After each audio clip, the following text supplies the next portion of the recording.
Salut à tous.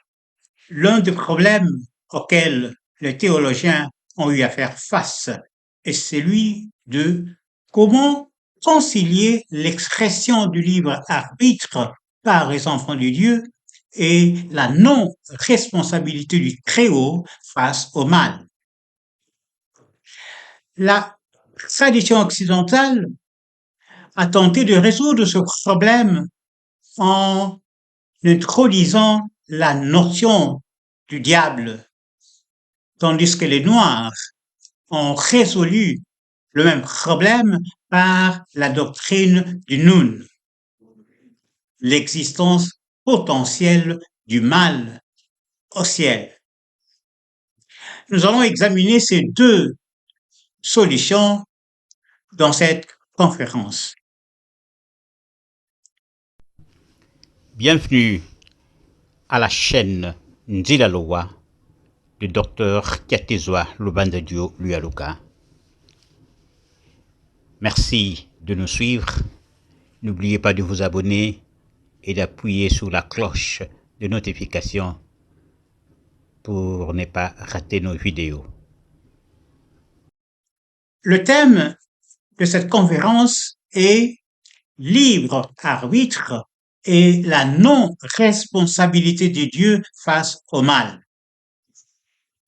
L'une des difficultés auxquelles les théologiens ont eu à faire face en Occident est celui du libre arbitre.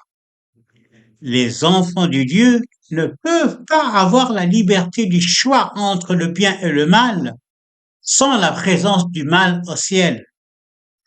Or, la présence du mal au ciel a posé le problème de la non-responsabilité du Très-Haut vis-à-vis de ce mal. À qui revient la responsabilité de la présence du mal au ciel? Pour résoudre ce problème, la théologie occidentale a introduit la notion d'un diable personnel, ou Satan, l'adversaire de Dieu. Si cette solution satisfait le commun des mortels, le théologien lui-même se rend compte qu'elle n'est pas efficace. En effet, ces spécialistes de religion affirment qu'en réalité, la cause du mal n'est pas le diable, mais le libre arbitre que Dieu a donné aux hommes et aux anges. Or, dans ce cas, dire qu'à la fin, Satan sera jeté dans les temps de feu n'apporte pas du tout une solution finale, puisque Satan n'est qu'un effet.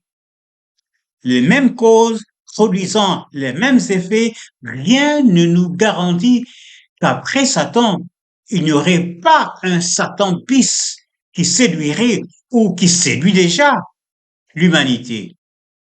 Et donc, le problème n'est pas du tout résolu. C'est ici que les cieux ont inspiré à nos ancêtres une sagesse singulière. Depuis l'époque de l'Égypte antique et des Sumer, ils ont postulé que le mal existe au ciel, mais d'une façon potentielle.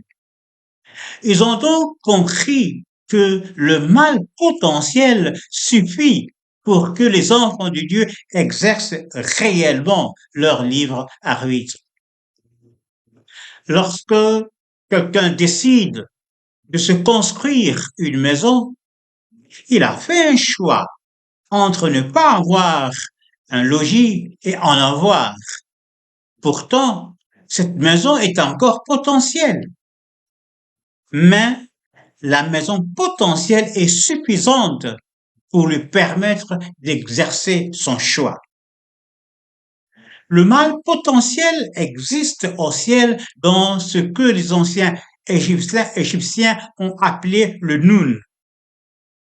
C'est le plan d'existence potentielle, ou encore le plan d'existence avant l'existence manifeste. En matière de responsabilité, la présence du mal potentiel implique que celui qui, par son mauvais usage de son libre arbitre, permet au mal de passer de l'état potentiel à l'état manifeste, eh bien, c'est celui-là qui a créé le mal et c'est lui qui en est le responsable, pas le Dieu très haut. Ainsi donc, cette solution permet aux Africains d'établir la non-responsabilité du Très-Haut face au mal, ce qui est conforme à la transcendance absolue de l'être suprême, c'est-à-dire au fait qu'il ne connaît ni ne contient le mal. Contrairement à la théologie occidentale qui affirme que la cause du mal est le libre arbitre accordé aux hommes et aux anges, pour la religion traditionnelle négro-africaine, la cause du mal est plutôt le mauvais usage que l'on fait du libre arbitre. Un couteau de cuisine peut servir à couper un poulet à cuire ou à détruire un canapé. On ne peut pas incriminer le couteau pour la destruction du canapé. Il est neutre tant que quelqu'un ne l'utilise pas à cette mauvaise fin. Ainsi en est-il du libre arbitre. C'est son mauvais usage qui est la cause du mal. En matière de responsabilité, il sied aussi de souligner que le libre arbitre n'est pas une création divine. Le Très-Haut manifeste envers nous un amour infini et sincère. Un tel amour n'est pas forcé, implique donc une liberté pour nous. De notre part, le libre arbitre est une conséquence de l'amour divin et non pas une création. La non-responsabilité du Très-Haut implique que pour la théologie traditionnelle négro-africaine, le diable ou Satan n'existe pas du tout. La notion du diable en Afrique est donc une invention inutile ou une introduction inutile de l'Occident. Certains s'évertuent à croire que Satan viendrait du dieu égyptien Seth, mais cet argument est battu en brèche lorsque le livre de mort égyptien nous apprend que Horus purifie Seth et Seth est fortifié. Et Seth purifie Horus et Horus est fortifié. Seth est donc capable de te purifier et de purifier. Seth n'est donc pas essentiellement maléfique comme l'est Satan. Seth était donc un ancêtre sévère, d'où il était toujours peint en rouge. Cette conférence m'a été inspirée par une femme qui était traumatisée par les descriptions de Satan dans le livre d'Enoch comme étant très puissant.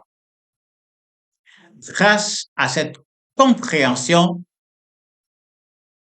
que je viens de vous donner, elle a finalement compris que la notion du diable est une invention humaine. Dieu le Très-Haut n'a pas besoin d'un adversaire. Dieu a tout pouvoir. Il est le pouvoir. Le diable ou le mal, dans notre vie, n'a que le pouvoir que nous lui accordons dans notre ignorance. La sagesse nous demande donc de ramener le mal à sa plus simple expression, savoir le néant.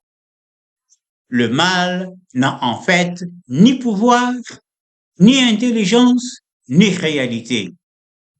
En conclusion, par l'amour dont il nous entoure, le Très-Haut nous a incidemment dotés du libre arbitre, non pas comme création, mais comme conséquence de la sincérité de son amour.